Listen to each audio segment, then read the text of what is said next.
Hoje eu tô aqui pra fazer uma revelação chocante. A maioria das pessoas do mundo não tem 20 e poucos anos.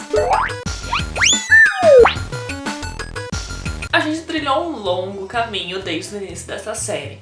Desde começar o nosso desenho de rosto a partir de um círculo, de um oval, até a gente estudar diferenças entre homens e mulheres, diferenças entre raças e etnias.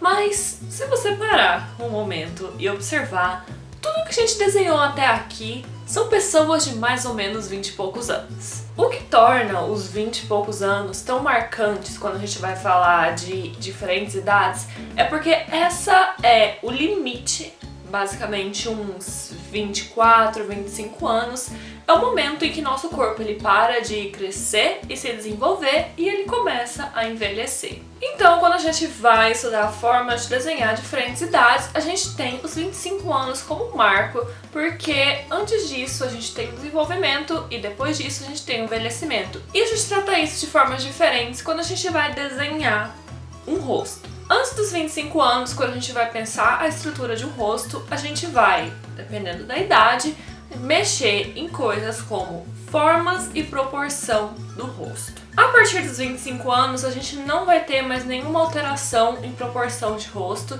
porque a gente desenvolveu o máximo do desenvolvimento da pessoa. Então, ela não vai crescer mais, ela não vai mudar muito. O que vai acontecer é que a gente vai começar a ter rugas, vai começar a perder colágeno da pele, coisas que eu vou explicar em mais detalhes daqui a pouquinho. Então a gente vai dividir esse tutorial em duas partes, que é antes dos 25 anos e depois dos 25 anos. Então vamos falar a respeito de crianças. Como eu falei, o que vai mudar são proporções e formas, de modo que a gente vai começar a desenhar nosso rosto a partir de um círculo, coisa e tal. Rostos de pessoas, quanto mais novas elas são, o rosto vai ser mais arredondado ao invés daquele formato mais ovalado que a gente tem em adultos. Tendo o nosso círculo, a gente vai começar com as nossas linhas de proporção e aí que as coisas começam a mudar, porque geralmente os olhos eles são no meio do rosto, certo? A menos que você esteja desenhando crianças, porque quanto mais nova a criança é, mais a tendência da linha dos olhos ser abaixo do meio do rosto. É por isso que bebê tem 3 km de testa na cara. A principal diferença das linhas de proporção é essa. A linha dos olhos vai ser mais para baixo, o resto você pode encaixar mais ou menos da mesma forma. Lembrando que testa de 3 km, coisa e tal, então você pode colocar aquela linha do fim da testa lá em cima do rosto. Quanto a formas, o que vai mudar principalmente ainda nos olhos, que quanto mais nova a criança, parece que maiores são os olhos dela. Isso acontece porque o nosso globo ocular, ele nunca cresce na nossa vida, a gente nasce com o globo ocular do mesmo tamanho que a gente tem quando a gente é adulto. Só que quando a gente é criança, nossa cabeça é menor, então proporcionalmente os olhos parecem muito maiores do que eles realmente são. Em contrapartida, enquanto os olhos parecem muito grandes, o resto de todas as estruturas do nosso corpo, com exceção da testa, vão ser bem menores porque a gente ainda tem que desenvolver cartilagens.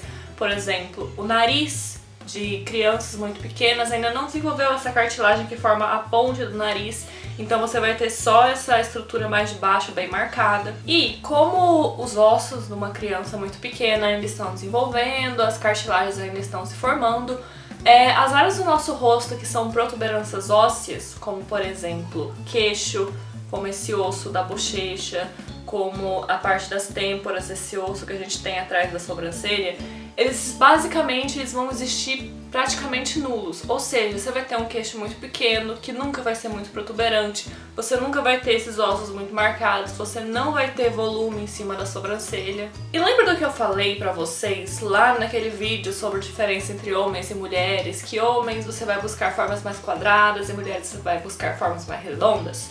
Até mais ou menos os 11, 12 anos, todas as pessoas você vai desenhar a partir de formas arredondadas. Isso porque o que leva ao desenvolvimento dessas formas mais quadradonas nos homens é a ação do hormônio testosterona, que só passa a ser desenvolvido pelos meninos a partir da puberdade, que acontece mais ou menos nos 11, 12, 13 anos. Com essas informações que eu dei pra vocês, vocês conseguem desenhar o rosto de uma criança bem jovem.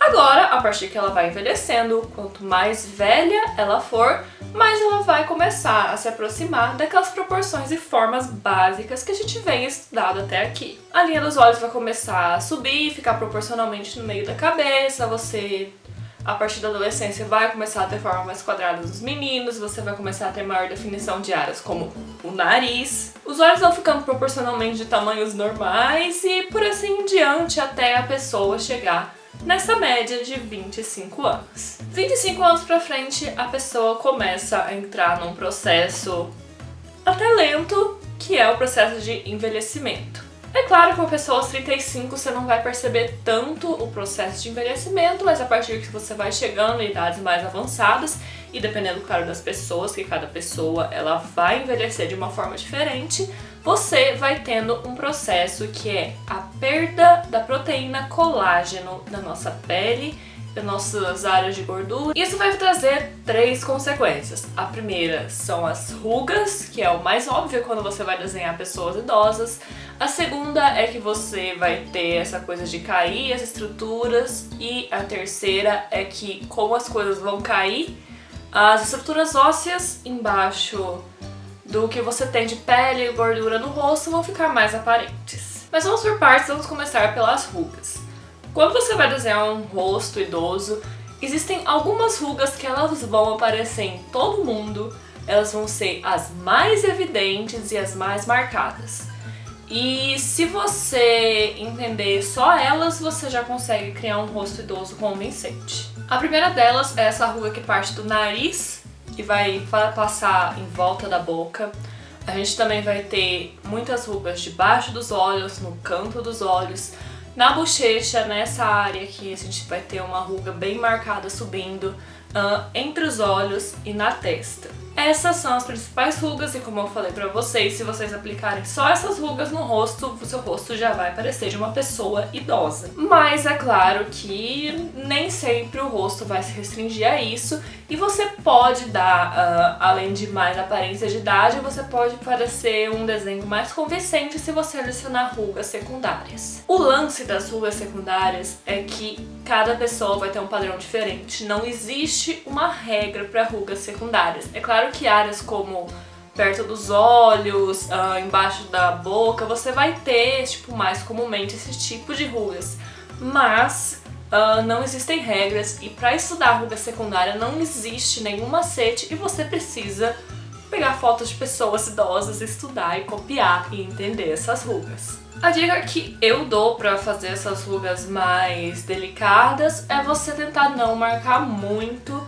É claro que existem pessoas com rugas bem marcadas, mas de modo geral, se você marcar demais essas rugas, elas não vão ficar aparência de rugas, vão ficar com aparência de rachaduras, então tomem cuidado e sejam suaves na hora de fazer essas rugas secundárias. A segunda coisa que eu falei pra vocês é que pela falta de colágeno, as estruturas moles do nosso rosto vão começar a cair. Isso vai ficar aparente principalmente pálpebras, bochecha e nariz. O que acontece no nariz é basicamente que não existe nenhum idoso de nariz arrebitado. A gente perde colágeno e essa área da ponta do nosso nariz tem a tendência de abaixar, então geralmente idosos eles têm a ponta do nariz apontando para baixo. Toda essa área da bochecha ela vai sofrer esse processo, ela vai cair e o que pode interferir principalmente, além de criar aquela principal ruga que eu falei para vocês, é que o contorno do rosto pode sofrer uma diferença de forma. À medida que a bochecha cai, essa área ela cria uma bolsa para baixo. E as pálpebras também elas vão perdendo a capacidade e vão caindo, então você vai ter uns olhos mais fechados, mais cara de peixe morto, sabe?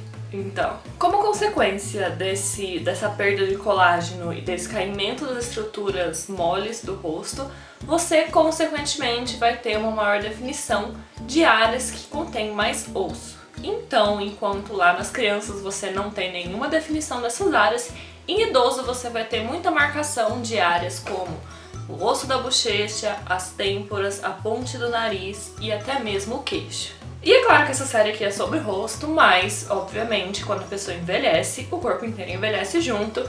Então não esqueça de trabalhar essa coisa da perda de colágeno, do aparecimento de rugas em outras áreas do corpo, como por exemplo o pescoço. Se você desenhar uma pessoa com o rosto todo idoso e o pescoço não, vai parecer a coisa mais bizarra do mundo. E uma coisa que é sempre importante lembrar é que as pessoas, elas crescem e elas envelhecem de formas diferentes. Então, no fim do dia, é muito importante você buscar referências diversas para você entender as diferentes formas como esses processos acontecem. Abusa de referência, procura foto de criança, procura foto de idoso, estuda essas fotos, desenha, repete, que é assim que se entende realmente como funcionam esses processos de crescimento e envelhecimento do corpo humano. E por hoje é isso. O próximo vídeo dessa série a gente vai falar sobre características incomuns de rosto, porque nem todo mundo é o padrãozinho Gisele Bündchen maravilhoso, padrão de beleza ocidental no mundo. Um beijo para todos e vejo vocês na terça-feira que vem.